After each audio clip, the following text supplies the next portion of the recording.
ಇನ್ನು ಮಾಗಡಿಯಿಂದ ಬೆಂಗಳೂರಿನತ್ತ ತೆರಳ್ತಾ ಇದ್ದ 5 ಬಸ್ಗಳ ಮೇಲೆ ಕಲ್ಲು ತೂರಾಟವನ್ನು ನಡೆಸಲಾಗಿದೆ. ಎಂದಿನಂತೆ ಸಂಚಾರ ಮಾಡ್ತಾ ಇದ್ದ ಸಾರಿಗೆ ಬಸ್ಗಳ ಮೇಲೆ ಕಿಡಿಗೇಡಿಗಳು ಕಲ್ಲು ತೂರಾಟವನ್ನು ನಡೆಸಿದ್ದಾರೆ.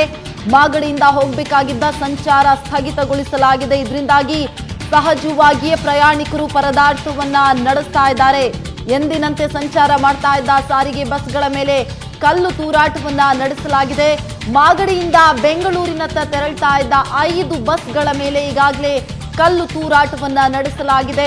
ಡೈಲಿ ಯಾವ ರೀತಿಯಾಗಿ ಸಂಚಾರವನ್ನ ಮಾಡ್ತಾ ಇತ್ತು ಅದೇ ರೀತಿಯಾಗಿ ಇವತ್ತು ಕೂಡ ಸಂಚಾರಕ್ಕಿಂತ ಹೇಳಿ ಇಳಿದಿದ್ದಾರೆ. ಆದ್ರೆ ಸಾರಿಗೆ ಬಸ್ಗಳ ಮೇಲೆ ಕಿಡಿಗೇಡಿಗಳು ಕಲ್ಲು ತೂರಾಟವನ್ನ ನಡೆಸಿದ್ದಾರೆ. ಮಾಗಡಿಯಿಂದ ಹೋಗಬೇಕಿದ್ದ ಸಂಚಾರ ಈಗಾಗಲೇ ಸ್ಥಗಿತಗೊಳಿಸಲಾಗಿದೆ ಈ ಕಲ್ಲು ತೂರಾಟದಿಂದಾಗಿ.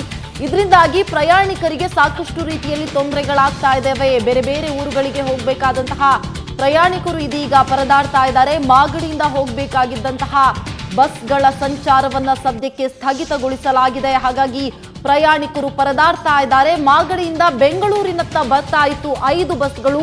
5 ಬಸ್ಗಳ ಮೇಲೆ ಸದ್ಯಕ್ಕೆ ಕಿಡಿಗೇಡಿಗಳು ಕಲ್ಲು ತೂರಾಟವನ್ನ ನಡೆಸಿದ್ದಾರೆ. ಎಂದಿನಂತೆ ಸಂಚಾರ ಮಾಡ್ತಾ ಇದ್ದ ಸಾರಿಗೆ ಬಸ್ಗಳ ಮೇಲೆ ಕಲ್ಲು ತೂರಾಟವನ್ನ ನಡೆಸಿದ್ದಾರೆ. ಆದ್ರೆ ಸಾರ್ವಜನಿಕ ಆಸ್ತಿ ಪಾಸ್ತಿಗಳ ಮೇಲೆ ಈ ರೀತಿಯಾಗಿ ಹಾನಿ ಮಾಡೋದಕ್ಕೆ ಇವರಿಗೆ ಅಧಿಕಾರಗಳನ್ನ ಹಾಗಾದ್ರೆ ಯಾರು ಕೊಟ್ಟಿರೋದು? ಸುಖಾಸುಮ್ಮನೆ ಅವರು ಬಂದ್ ಮಾಡ್ತಾರಾ, ಪ್ರತಿಭಟನೆಯನ್ನ ಮಾಡ್ತಾರಾ, ಹೋರಾಟವನ್ನ ಮಾಡ್ತಾರಾ? ಮಾಡ್ಲಿ. ಅದನ್ನು ಬಿಟ್ಟು ಸಾರ್ವಜನಿಕ ಆಸ್ತಿ ಪಾಸ್ತಿಯನ್ನ ಈ ರೀತಿಯಾಗಿ ಹಾನಿಗೊಳಿಸೋದು ನಿಜಕ್ಕೂ ಸರಿಯಲ್ಲ. ಇವರು ಮಾಡುವಂತಹ ಇಂತಹ ಕಿಡಿಗೇಡಿ ಕೃತ್ಯಗಳಿಂದಾಗಿ ಇತರರು ಪರದಾಡ್ತಾ ಇದ್ದಾರೆ. ಇದೀಗ ಪ್ರಯಾಣಿಕರಿಗೂ ಕೂಡ ಇನ್ಫಾರ್ಮೇಶನ್ ಇರಲಿಲ್ಲ. ಯಾಕಂತ ಹೇಳಿದ್ರೆ ಎಂದಿನಂತೆ ಸಂಚಾರ ಆಗ್ತಾ ಇತ್ತು. ಆದ್ರೆ ಕಲ್ಲು ತೂರಾಟದಿಂದಾಗಿ ಸಂಚಾರ ಸ್ಥಗಿತಗೊಂಡಿದೆ. ಪ್ರಯಾಣಿಕರು ಸದ್ಯಕ್ಕೆ ಪರದಾಡ್ತಾ ಇದ್ದಾರೆ. ದೃಶ್ಯಗಳಲ್ಲಿ ಗಮನಿಸ್ತಾ ಇದ್ದೀವಿ. ಮಾಗಡಿಯಿಂದ ಬೆಂಗಳೂರಿನತ್ತ ಬರ್ತಾ ಇದ್ದಂತಹ ಬಸ್ಗಳಿವು. ಪ್ರಮುಖವಾಗಿ 5 ಬಸ್ಗಳ ಮೇಲೆ ಕಿಡಿಗೇಡಿಗಳು ತಮ್ಮ ದುಷ್ಕೃತ್ಯವನ್ನ ಮೆರೆದಿದ್ದಾರೆ. ಗಾಜುಗಳು ಪುಡಿ ಪುಡಿಯಾಗಿದ್ದಾವೆ. ಆ ದೃಶ್ಯಗಳನ್ನ ಸದ್ಯಕ್ಕೆ ಗಮನಿಸ್ತಾ ಇದ್ದೀವಿ. ಇದರಿಂದಾಗಿ ಪ್ರಯಾಣಿಕರಿಗೂ ಕೂಡ ಈ ಕಡೆ ಬೆಂಗಳೂರಿಗೆ ಬರೋದಕ್ಕೆ ಸಾಧ್ಯ ಆಗ್ತಾ ಇಲ್ಲ.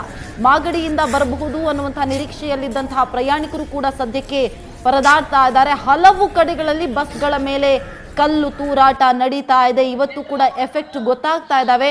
ಸಾರ್ವಜನಿಕ ಆಸ್ತಿ ಪಾಸ್ತಿಗಳನ್ನ ನಾಶ ಮಾಡೋದ್ರಲ್ಲಿ ಸದ್ಯಕ್ಕೆ ಕಿಡಿಗೇಡಿಗಳು ತಮ್ಮನ್ನ ತಾವು ತೊಡಗಿಸಿಕೊಂಡಿದ್ದಾರೆ.